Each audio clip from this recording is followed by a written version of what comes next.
Hi world, it's me, Tab, and let me be the first to welcome you to the Tab Review. This is my first video, and I really want to talk about the plot of a book that I've liked recently. So I'm gonna send it over to me from like an hour ago and let her talk about it. So I recently started reading Wicked, the book by Gregory Maguire that came out in the 90s. The one that was taken as source material for Wicked the Musical, which was then Wicked the movie that came out last year. We were all there. This is part one of my reading of Wicked. I'm just going to go over the plot and we can chat at the end about it. What are our feelings? What are we thinking? This book is pretty long, so I've broken it up into parts so we can learn together. This section is the first 52 pages, and I'm just going to talk about kind of the plot points, what I'm getting from the book, and you can share what you got if you read it. And if you haven't, please do join me. This can be a little like book club. That would be so cute. Anyway, let's get into it.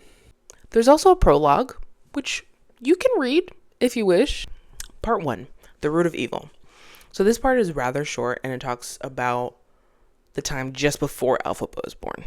We open on Elphaba's parents, Melena and Frexpar the Godly, Throp.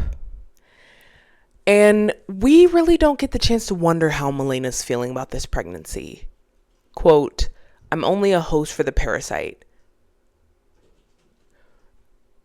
You know, that's your journey, not mine. And also, you're a character in a book. So what do I know, right?" Elphaba's father is described as a unionist cleric who, let us all note, complains about the timing of this pregnancy. Like, sir, did you not contribute to the timing? All right. In the text, he is described as self-righteous and disparaging, and he channels that into his clergy-ness. Unionism, key thing in this story. Just know I am currently sending up a prayer for you, Frex, even though you don't exist, technically. No need for pragmatism. I'm just going to keep going. Lastly, quote, "To fail on the cause of high moral concern was satisfying to him." Maybe we all know a person like that. Maybe we don't. Maybe this is our time. Who knows? So Frex scurries away from his wife because something else has his attention, and it would be a group of people, wouldn't it?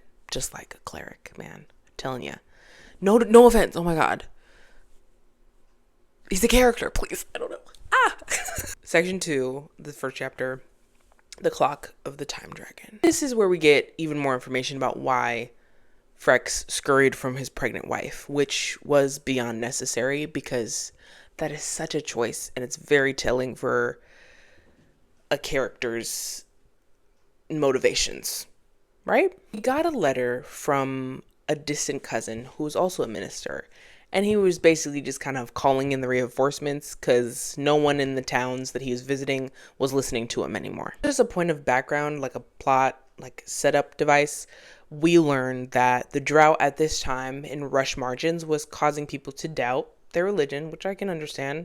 It's a thing that's out of your control that is impacting your economic standing. So they were less passionate about the unionist religion, of which Frex is a clergyman. Issue that Frex takes is that, according to his unionist ideology, this and other things like it are being idolized, like idolatry, which, keep this in mind because it will be of use later. Also indicates a cultural religious shift that we should see what happens with as the story progresses, especially since we're learning about the drought super early. It's in conjunction with this outcry from Frex and his fellow clergymen.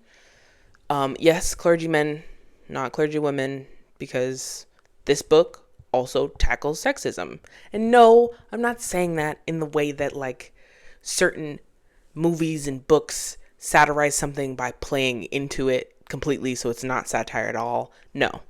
This book has something to say about sexism, but it's also just like a very realistic type of governmental structure, of religious structure. And I for one, really enjoyed kind of interacting with that through this book. especially since we don't get hardly any of that comparatively by the time we get to Wicked the movie. So, let's talk about the time dragon here. The book describes this like piece of metal that is mounted on a wagon standing as high as a giraffe. The dragon is green painted leather with claws, ruby eyes, metal scales. The contraption is also controlled by clockwork. So I'm seeing it as like an animatronic type deal, right? And this dragon, oddly enough, just something that is entertaining, is presenting a seriously viable alternative for Frex's unionism. It's not just his, of course, but the idea of unionism, because it is not as mean as he is. Literally, he comes into this and he's just telling the townspeople all about how they suck and how they need the unnamed god more than ever before. And that's cool. It's cool to believe that, man. But just, these people are going through it. Let them have a second. And then they do have a second. Which, I'm just going to share this. So basically, the Clock of the Time Dragon has a puppet show inside of it. Like, people gather around it and it shows a puppet show. And it depicts Frexbar being a thief and like stealing from them. And I guess that kind of like kicks up all of their feelings about being economically disparaged, literally. And the crowd becomes a mob and they try their hardest to send Frex to the afterlife. But they don't. They don't, but they really want to. And it's like a huge part of this.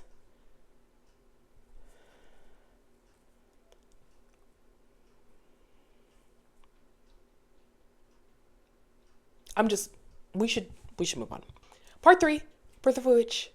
Okay, so as he's moving, Frex gets in touch with the people of Rush Margins, the city he's about to visit. There are fishermen dragging empty nets from the dock and subsistence farmers. So in that description, we get an idea of the struggle that has come with the drought and other things that have come because of the drought. Times are hard. I can understand that. I don't think Frex can. Step 1 of his campaign, the reason he's here, to do the unionism, do better of it all. So he calls these people guilty as sin, dull toddlers, and the spawn of dragon womb.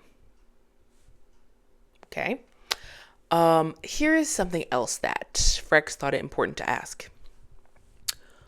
Would you want to spend eternity in the suffocating depths reserved for idolaters? So yes, Frex lost the attention of the crowd to the clock machine, who showed up all of a sudden. I kind of just imagine that the crowd was fascinated by what like else or like other they could listen to or interact with that wasn't Frex telling them why they were bad people. I'm open to your thoughts. After what was effectively a puppet show, silent mostly, depicting Frex as a person who steals from people, people beat him up and were actually hunting for him. Meanwhile, Melena's in full labor. Gosh. And one of the midwives was a fishwife, so we know that like animals in this story, like that has been persistent. I said Melena was in full labor, which I do not have to tell you was a whole entire wreck given the nature of the birthing process sometimes, okay? Culminating in the final sentence of this section. But even with those effects of light and atmosphere, the midwives couldn't deny what they saw. Beneath the spit of the mother's fluids, the infant glistened a scandalous shade of pale emerald. Gagged. I knew this. We all knew this, but it just excellent writing. Thank you, Gregory. I'm not the person to congratulate a man on something, but he snapped with this. You know, Elphabet's Alpha was a little much as a kid. I'm not really gonna go into it. It's a little bit hard to picture. Gore warning, should you choose to read this part. So I'm really just gonna leave that there, and we're gonna just keep moving on with the story. I don't know. You could make the case that like she's the manifestation of all of the hate that is being directed at her by even her mother, who would have preferred if she had a son. For Melodies and Remedies. Quite a bit is going on here. I'm gonna lay it out as best I can. While it is unfortunate that I don't really need to say this, Milena is displeased. Chiefly because she really wanted to have a boy. Because of sexism. Because of misogyny. We could call it internalized misogyny. I feel like that's fair. She also wasn't feeling any maternal affection. Oh yeah, Milena expresses that she wasn't jazzed about being pregnant and was putting up with it provided that she got a boy. And that's very not the situation.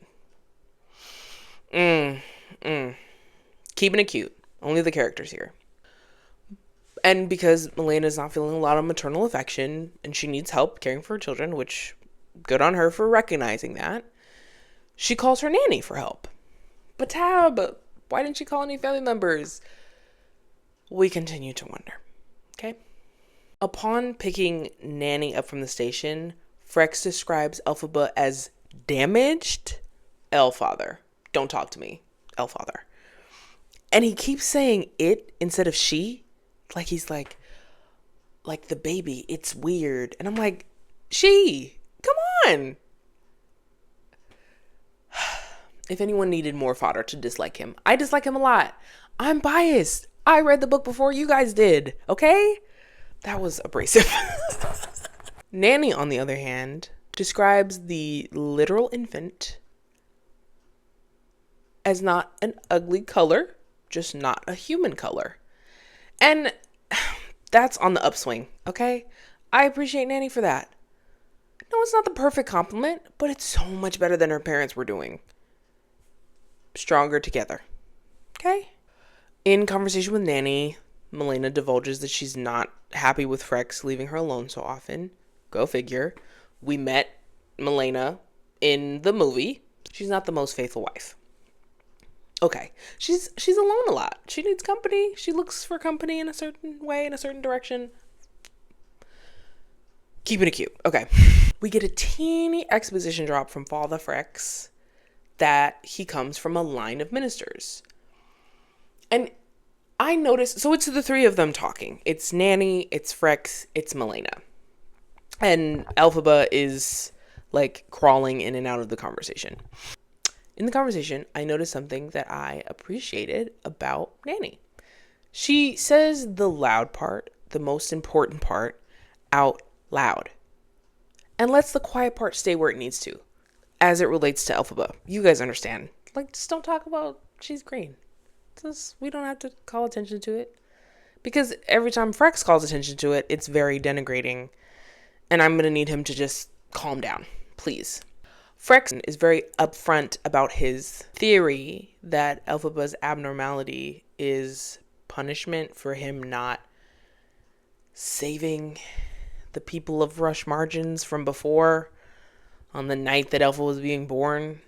I kind of feel like just given gestation and how embryos develop into fetuses and how fetuses develop into children, that this was just there for a while. And also, all skin color is beautiful. I said it. Can you believe it? Anyways. But he believes the abnormality is punishment for his failure to protect his flock from the pleasure faith. Pleasure faith is the allegiance to the time dragon. I am not sure how to characterize it at this juncture the best, but that's the situation. So Milena's healing and Nanny is helping her care for the baby. There's an instance where she's laying down and Nanny could tell that she's pregnant again. Time passed. I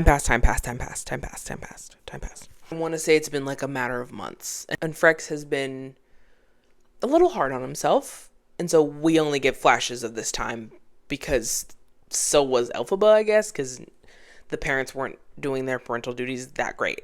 And this is where we find a tinker with a funny accent gave Milena a draft of some heady brew from a green glass bottle, and Nanny could see that it said miracle elixir on it.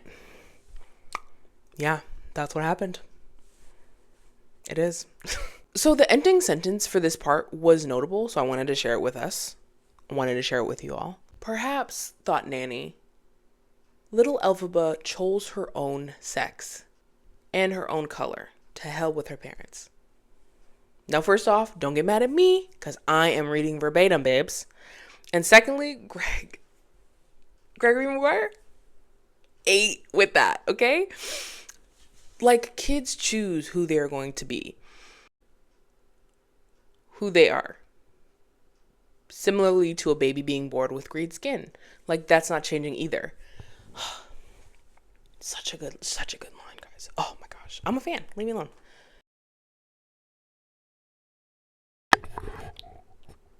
It's unmuted. Okay, I'm back from my break. Part 5, the Quadling glassblower. Cool. Feeling stressed about his flock, which we were hearing the rest of the time, Frex leaves Milena again for all of winter, which is half of little Elphaba's life at this point. We learn that the drought stopped for about a month, at which point Elphaba was a year and a half. Back to drought. Hate when that happens. Turtleheart. New character. He is a quadling. Let's see how he's described. As a dusky, shadowy red. His skin color. His skin color is red. So he has red skin. Elphaba has green skin. We're learning. And then when we are introduced to Turtleheart, we can also get a little bit of stereotyping generalizations from Milena. Stories make out that quadlings were sneaky and incapable of telling the truth.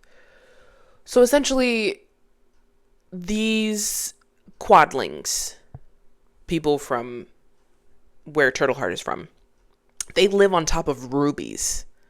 The land that they live on is literally rich. This is the southernmost part of Oz. I also appreciated that Turtleheart is offering a different perspective about religion, about ideology, the way that he and his people perceive the world. He mentions ancestor worship, communal living, and he's very certain that there's an other world. It's not unionism. It is his and his people's, but it's something to just kind of see how he interacts with, especially, you know, that he's in the house with Milena. He appears at the gate. He's looking for a place to stay. Milena offers him a place to stay. When asked by Milena if he was a seer, answers seemingly unrelated, that he's a glass blower. I personally find that as his way of giving her an answer, because he treats his creations as a way to communicate with his ancestors, with the ancestors. After Turtleheart spends a week or 2 weeks with Milena and Elphaba, Frex comes back. It was just the two of them, unchaperoned, with a small child. So Turtleheart and Milena knew each other biblically, and also learned about one another, helped out Elphaba. There was some caring happening there. Like, she wasn't neglected in this moment in the way that we thought. But yeah, Milena's getting, she's not like the most faithful spouse that a person could be. I feel like there's so much growth available for her. Frex, Turtleheart, Nanny are chatting about bloodlines. And this is when I noticed a theme that was quite persistent in the earliest parts of this book, like this chapter, the next one, where people kind of lean on their ancestry a little bit. It's kind of like I guess it's kind of like proximity to wealth, proximity to status. They mean something different. This is fantasy, so we're living in Oz. There's a lot to be said about a person because of generalizations, given where in Oz you're from. So Turtleheart is from the South, and that's not good for some reason. They live with plenty. They just don't access it, so they're considered to be stupid, which I disagree with, because let them live their life. They're doing fine. They live in marshlands, and people just basically equate Quadling country, that's what it's called, Quadling country, with a swamp, which is not what it is. But I understand why people would think that. And again, generalizations. So back to the conversation that I brought up moments ago. People lean on their status, the status that they're supposed to have because of their ancestry. So let's listen in. Frex is taller than most Munchkinlanders, saying, anyone with the bloodlines worth tracing married into height somewhere along the way. And at the time reading this, I found it so funny that Frex would be compelled to lean on his ancestry in this moment. Like, were you trying to like one up Turtleheart? I'm not sure. During my reading of the book, it was not uncommon to explain the context of one's own existence. On top of what Frex was saying earlier, there is a situation that a Quadling ranked about as low on the social ladder as it was possible to get and still be human. You do not have to tell me about hierarchy. They literally live on top of rubies. Just because they haven't unearthed those rubies and showed them to everybody, people think that they're, I don't know if it's propaganda or just people making assumptions, but I don't like that Quadlings rank so low. And Turtleheart is really good at glass blowing. Next plot point, religious context drop, including the Lurleen myth. So, Gillikinese, people from Gillikin, and Munchkinlanders. Let me think about where that is on the map. I feel like Gillikin is north, like northern section of Oz, and Munchkinlanders are east, so the northeast region, okay? That is largely unionist. Unionists believe in the unnamed god. They are at times kind of self-denigrating. They can be rather judgmental. In my reading of the book, please have an opinion in the comments. I have no problem with that. I do espouse Christianity, and so there were parts of Christianity that I saw in unionism, and I'm sure that that's a commentary, and I'm willing for it to be. And I can't wait to keep reading and see what I learn. And so we've seen instances of pleasure faith, or TikTokism as it's being called. It's essentially like being like stirred up by one of the like machines, like the time dragon. So that's TikTokism, pleasure faith. Just, I would say pleasure faith is really close to just being agnostic, just wanting to have fun, but also like the fun can get dangerous, as we've seen that a mob formed against Frex. Like, oh gosh. Next is Lurleenism, which Nanny explains. Let me read some of it. Nanny explains Lurleen as a fairy queen who flew over the sand around Oz. She left her daughter Ozma to reign in her place and promised to return to Oz during its darkest hour. Ozma, Oz. We see how we got there. Cool. So this connects the belief system, Lurleenism, which we're still kind of getting a feel for, and the governing powers in Oz. Because Ozma, the first Ozma, had a child. You know, it's a line of Ozmas who were, before the wizard, they were the rulers of Oz. They were the keepers of order. They were the direct descendants of Lurleen, right? Note that the previous Ozma, Ozma the Bilious, died in an unfortunate accident involving some rat poison. We can infer, but we don't know for sure. Okay? So Turtleheart is talking about horrors in the quote, that's a quote, horrors, end quote, in Quadling country. And we, the reader, learn the real reason for the yellow brick road. So his people are being mistreated. They're being moved forcefully so that the wizard's royal guards were sent into Quadling country to kind of shake them down for the wealth that is in the land. Part of the reason why the yellow brick road wasn't working as an idea, they haven't even started construction on it. Part of the reason why it wasn't working was because you can't build on marsh, and the land is really delicate. So if you mess with it too much, then that would displace the Quadlings that lived there. And for a long enough time, that was just out of the question. But now, because the wizard is becoming a little bit more active in a way that I do not appreciate, he feels like it's worth it to move Quadlings out of the way.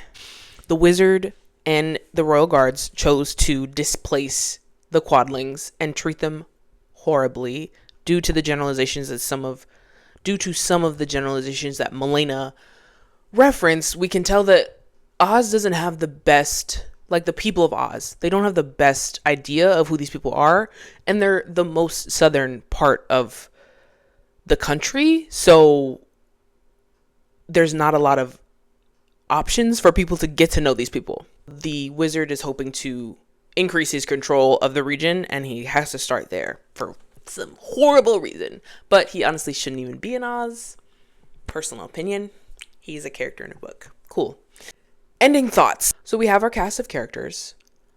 What I found interesting is the type of community that surrounds Elphaba during this earliest part of her life. So Melena's acting whiny about the affair that she's fully having, while Nanny begs to socialize Elphaba with other kids.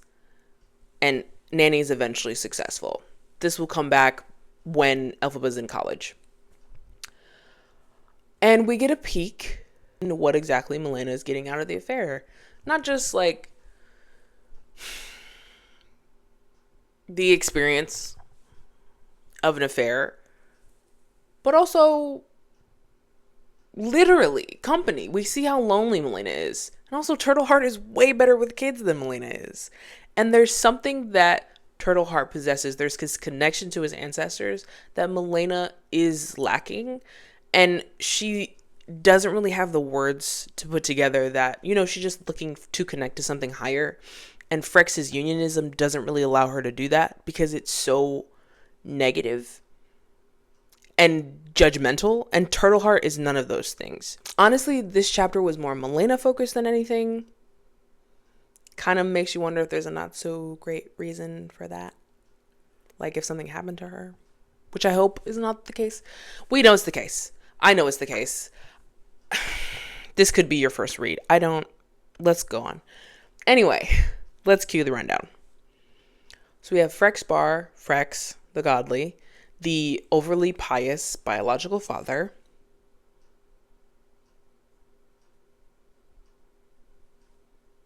of Elphaba. He seems to be allergic to being at home with his wife for so many reasons.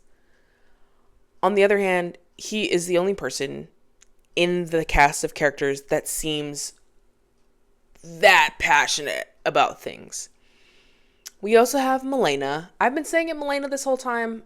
It's Melena. I like Melena because it feels like it's a fantasy book.